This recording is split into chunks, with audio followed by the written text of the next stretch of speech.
Es un gusto tenerlos de nuevo en la unidad 3, denominada La palabra y la imagen, a través de la cual incursionaremos en el mundo maravilloso de la historieta y el teatro de títeres. En la primera sesión estudiaremos la historieta en su concepto, evolución, características y diseño de la página de la historieta. Esta les servirá de base para la realización del proyecto que se denomina crear y aplicar la didáctica de la historieta. En la segunda sesión abordaremos las implicaciones didácticas que tiene el teatro de títeres.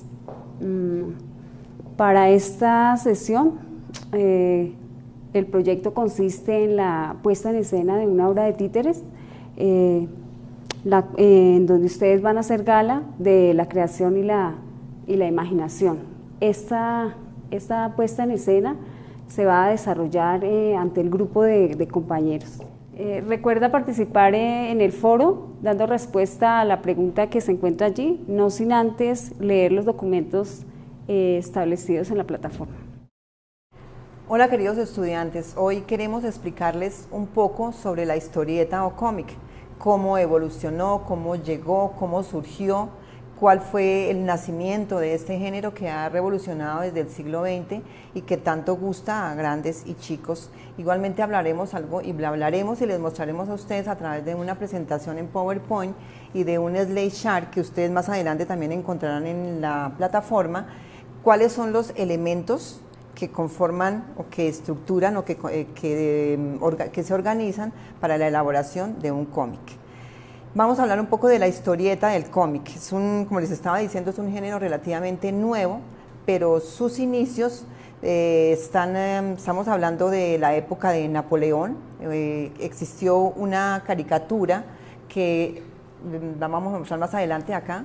Entonces, en esta caricatura vemos cómo Napoleón es satirizado y se considera una de las iniciadoras de la historieta porque aparece una imagen y aparece un texto en algo que, si observamos, parece un globo bocadillo. Esta historieta era de James Gillary y fue publicada hacia 1800.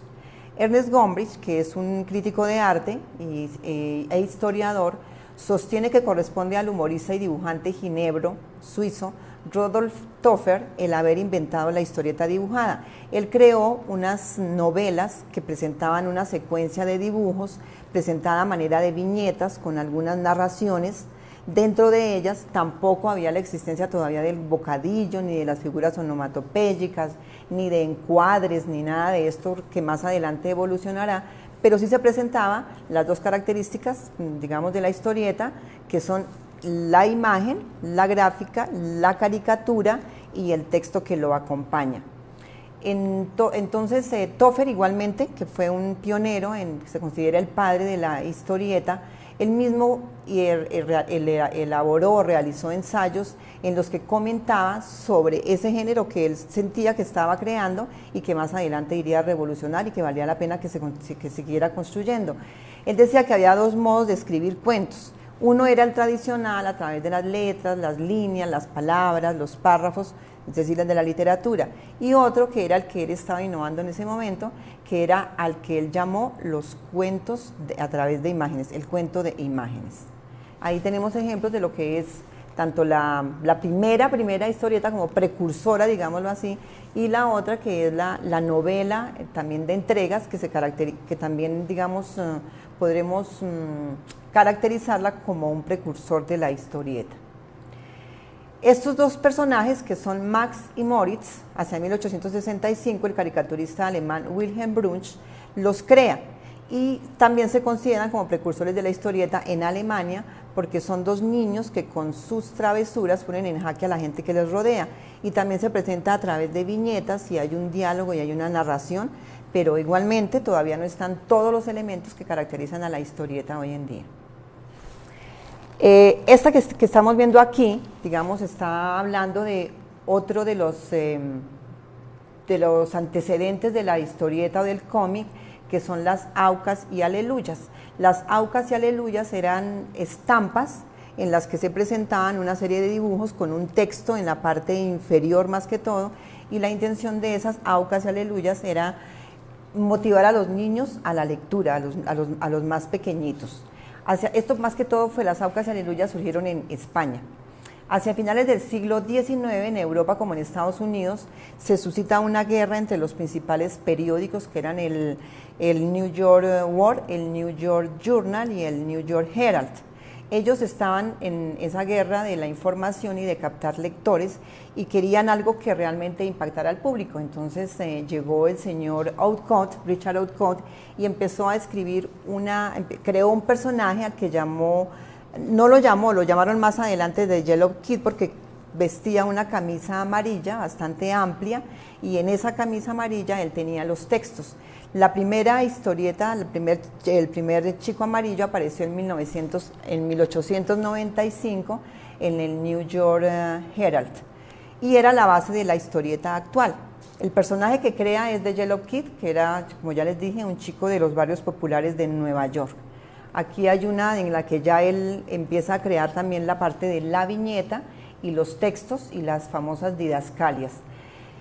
Este Yellow Kid es considerado por Google como el primer cómic porque conserva 3 características que son propias de la historieta, que son la secuencia de imágenes consecutivas para articular un relato, la permanencia de un personaje en toda la historia, a pesar de que surgen otros, hay un personaje principal, y la integración o la articulación entre texto e imagen.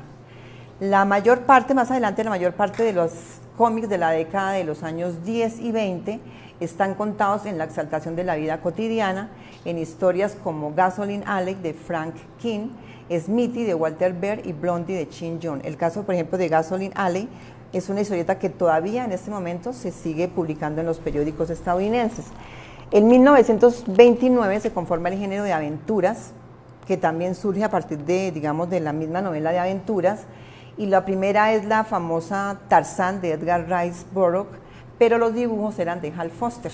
Es la primera, y también surge la primera historieta de ciencia ficción, que era Buck Rogers, que más adelante también es llevada al cine. Ya hemos visto cómo muchos de estos cómics son llevados al cine, a veces ni siquiera sabemos que primero fueron producto de la historieta, como la mayoría de los superhéroes, los X-Men y todos los demás. La vida de Al Capone, que era un famoso mafioso de la Cosa Nostra italiana en Estados Unidos, también fue tema de las historietas, y se registran en una famosísima historieta que tuvo mucho auge durante los años 30 a 50, que era Dick Tracy de Chester Gould. Esto fue en la primera mitad del siglo XX, en que prácticamente la hegemonía era en Estados Unidos, fueron los amos, dueños y señores de la historieta. Pero más adelante países como Italia, que también ya habían tenido sus primeros pinitos en historieta, pero que no habían tenido la difusión que tuvieron estos en los periódicos antes mencionados. Entonces también surgen historietas en Italia, en Alemania, en Bélgica, donde se llama TVO, e inclusive en Latinoamérica. Entonces está el caso de Quino, con su famosa Mafalda, y de Boggy el Aceitoso de Fontana Rosa. Entonces son 2 historietas latinoamericanas que también han dado la vuelta al mundo y que pues son muy importantes. Los temas marginales y de denuncia social también han sido tema de la historieta, que ha dado en llamarse historieta background, que entonces abarca toda esa época de los años 60 y 70 de juventud rebelde, que también está plasmada en muchas de esas historietas de esos años. El manga también es otro género que vale la pena rescatar. Acordémonos que los japoneses son artistas en este arte. Ellos han llevado también al cine muchos de los que empezaron a hacer cómics, como Sakura, como Dragon Ball, como Los Caballeros del Zodiaco. Primero fueron revistas pintadas, dibujadas, además que el dibujo de los japoneses pues es muy particular, con mucho realismo, con cuerpos bastante de mujeres voluptuosas, los hombres, el cabello de ellos, que es el reflejo además de una sociedad japonesa que está bastante, digamos, que permeada por también la cultura occidental.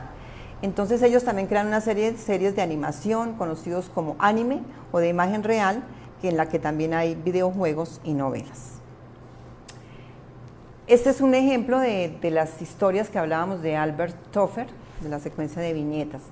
Bueno, la historieta o cómic tiene unas características comunes. Si bien los caricaturistas modernos han roto con los esquemas tradicionales, inclusive algunos no utilizan las viñetas, otros los textos de los bocadillos los dejan por fuera. En fin, por ejemplo, Justo y Franco es una historieta que cambió muchísimo también el formato, pero hay características comunes a ellos, como el ser narrativo y diacrónico, es decir, hay un antes, un durante y un después. Se integran elementos verbales e icónicos. Se utiliza una serie de aspectos básicos y códigos convencionales, que ya más adelante vamos a explicar. Tiene una amplia difusión, o sea, se requiere que para que un cómic continúe y sea vigente, pues debe tener un número prudente y considerable, digamos, de lectores para que siga produciéndose, para que se siga difundiendo. Su finalidad es predominantemente distractiva, pero ya habíamos anotado que escritores como Umberto Eco hablan de los fines, digamos, netamente capitalistas e inclusive de una dominación por parte del cuarto poder, que es el periódico, en las historietas, que también es interesante que consultemos sobre este aspecto. Pero aquí viene lo más importante, ¿cuáles son las ventajas de utilizar las historietas en el aula? Pues las ventajas que prácticamente saltan a la vista, y son muchas.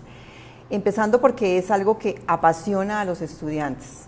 No hay un estudiante que nos diga que no ha sido lector de alguna de las aventuras, de las que llaman ellos aventuras o historietas. Muchos de ellos toman el periódico y lo único que ven son la parte de las historietas, las leen y el resto lo dejan a un lado. O tienen historietas de algunos de los superhéroes favoritos, de algunos de los japoneses, de las historietas manga. Entonces, eso es lo primero, que está en la vida de los estudiantes, forma parte de su cotidianidad. La viñeta tiene la característica también de que es manipulable, entonces la pueden recortar, la pueden pegar, la pueden transformar, pueden cambiar el principio, el inicio, el fin, recortar sus viñetas y colocarlas de forma diferente. Los códigos que acompañan a la historieta forman parte de la cotidianidad del estudiante, algunos de ellos de forma inconsciente la utilizan, por ejemplo, en los mensajes de texto. El pun, el crash, estas figuras onomatopéyicas forman parte ya de la escritura también de los niños. Es un recurso formidable para desarrollar comprensión de lectura, para aplicar estrategias de lectura, desde los grados de primaria hasta los grados de bachillerato, hasta los más grandes, aunque no es recomendable utilizarla con los más pequeñitos porque ellos no pueden acceder a sus textos, a no ser que consigamos una historieta que maneje netamente imagen, pues que no son muchas. Se puede trabajar con cualquier nivel y con cualquier tema igualmente. Por otro lado, crea hábitos de lectura y es una estrategia y una actividad excelente para desarrollar comprensión lectora en los niños, en todos, para convertirse en un puente con otros géneros. El niño puede empezar con la historieta, terminar con el cuento, o empezar con el cuento y terminar en la historieta.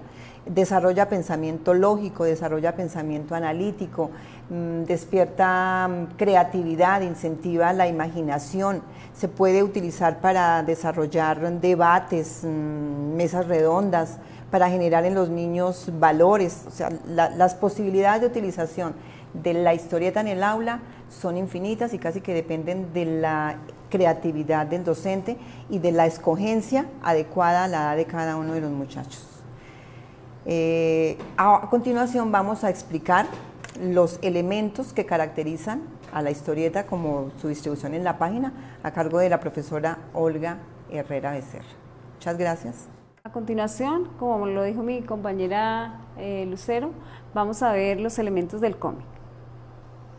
Dentro de los elementos del cómic o de la historieta tenemos tres subdivisiones grandes: el lenguaje visual, la imagen, el lenguaje verbal, que corresponde al texto, y los signos convencionales.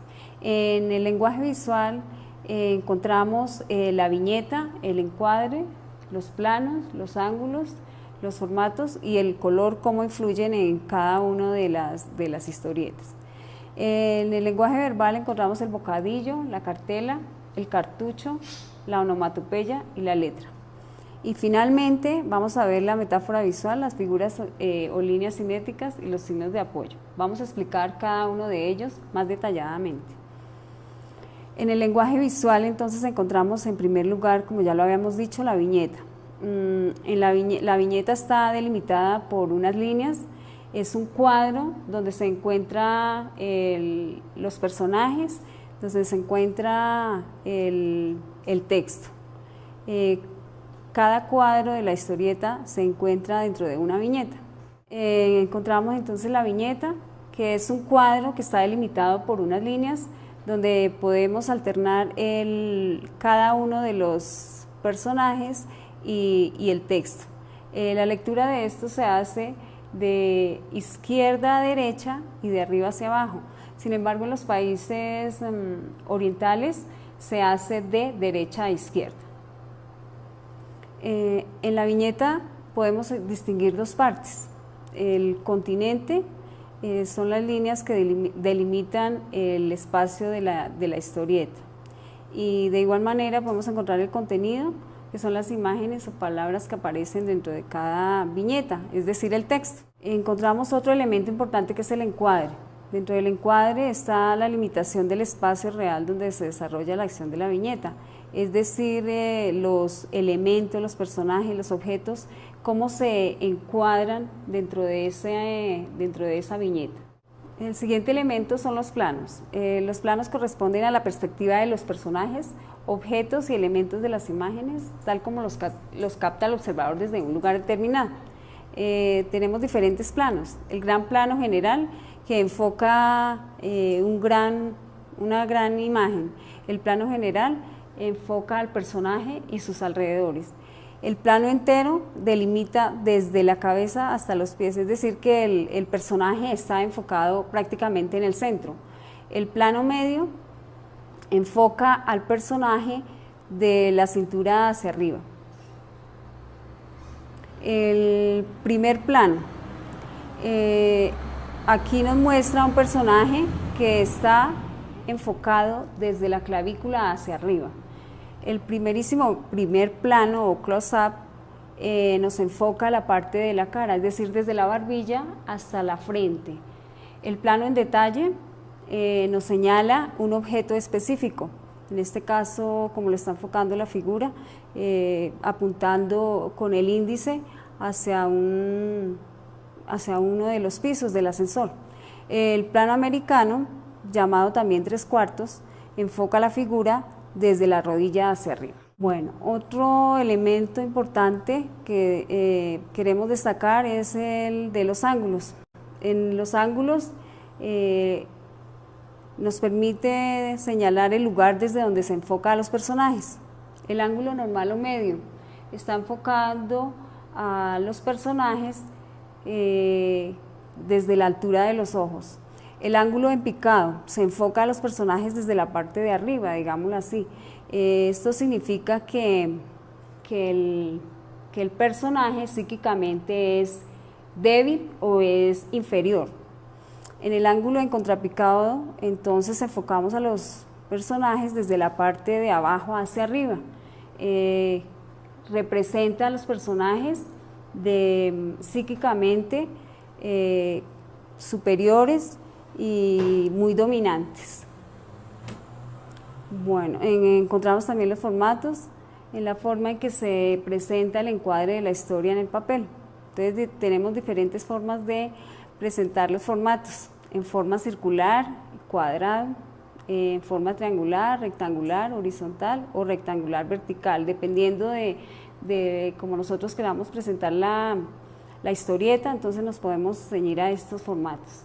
El color también influye en la presentación de la historieta, cumple diferentes funciones de acuerdo al objetivo de la historieta. Las funciones pueden ser figurativas, porque da realismo a cada una de las imágenes. Otra función puede ser psicológica, pretende provocar diferentes sentimientos en los lectores. Y finalmente una función significativa, que da un color diferente, significados dependiendo del contexto en el cual sea utilizado. Bueno, ahora vamos con la segunda parte, que son los elementos que se encuentran en el lenguaje verbal. Dentro del lenguaje verbal encontramos el vocadillo. En este espacio es donde se escribe el texto y digamos que la conversación que los personajes tienen se divide en dos partes, se destacan dos partes, el globo y el rabillo delta. El bocadillo es, bueno, tenemos varias clases de bocadillos dependiendo del sentido que nosotros queramos darle a la historieta. Entonces, si un bocadillo de pronto está dentro de otro, como en este caso, indica las pausas que hace el personaje durante la conversación. Otro ejemplo puede ser cuando el contorno de ese bocadillo está con líneas discontinuas. Esto quiere decir que el personaje habla en voz baja cuando quiere de pronto señalar algún secreto, quiere decir algún secreto. Otro ejemplo es cuando el bocadillo el contorno está delimitado como en forma de nube. Esto quiere decir que los personajes están pensando algo. Otro ejemplo podría ser el del contorno que está en forma de serrucho. Eso quiere decir que el personaje está gritando. También aparecen varios deltas en un mismo globo. Esto indica que el texto es dicho por varios personajes. O cuando encontramos que el delta apunta hacia afuera, digamos, es porque el personaje está hablando pero no se encuentra dentro de la viñeta. Otro elemento importante dentro del lenguaje verbal está la cartela. Esta cartela corresponde a la voz del narrador. No aparece en la imagen, sino en la parte superior de la viñeta, dentro de un recuadro. El cartucho es un tipo, digamos que de cartela, donde nos señala el enlace entre dos viñetas consecutivas, por ejemplo, para señalar más tarde, en este caso, el espacio de esta viñeta y el texto. En este espacio no hay dibujos ni imágenes. La onomatopeya es la imitación o recreación del sonido de algo en el vocablo que se forma para significarlo. Tenemos ejemplos como crash, splash, ring. La letra, el tipo de letra más usado es el de imprenta, sin embargo, según las características de los personajes se pueden utilizar otros. Un ejemplo es si el personaje habla en voz alta, la letra tendrá un tamaño mayor y quizás se puede resaltar en negrilla. Si el personaje está cantando, las letras aparecerán en forma ondulada y se complementará con las notas musicales. Finalmente vamos a ver los signos convencionales, que dentro de estos tenemos la metáfora visual. Es una representación del sentimiento o emoción y lo vamos a representar por medio de un dibujo. Es la aplicación de la palabra o una expresión a un objeto de imagen. Por ejemplo, tenemos, cuando un personaje tiene encima de su cabeza una bombilla encendida, entonces eso quiere significar que el personaje tiene una idea brillante. O por ejemplo, cuando está con corazones, eso quiere decir que el personaje está enamorado. O en este caso, las ovejitas con los números, entonces que el personaje está teniendo un sueño. O la representación, por ejemplo, de un golpe, lo hacemos a través de estrellitas o de pajaritos. Otro elemento son las líneas cinéticas. Estas líneas nos señalan la ilusión de movimiento en un personaje. Este signo convencional ofrece la ilusión de movimiento representándolo con rayas, curvas, piedras en el aire, etc., para darle como movimiento al personaje. Y finalmente tenemos los signos de apoyo. Estos signos sirven para enriquecer la expresión de los personajes de una historia. Los más utilizados son los signos de admiración y los signos de interrogación.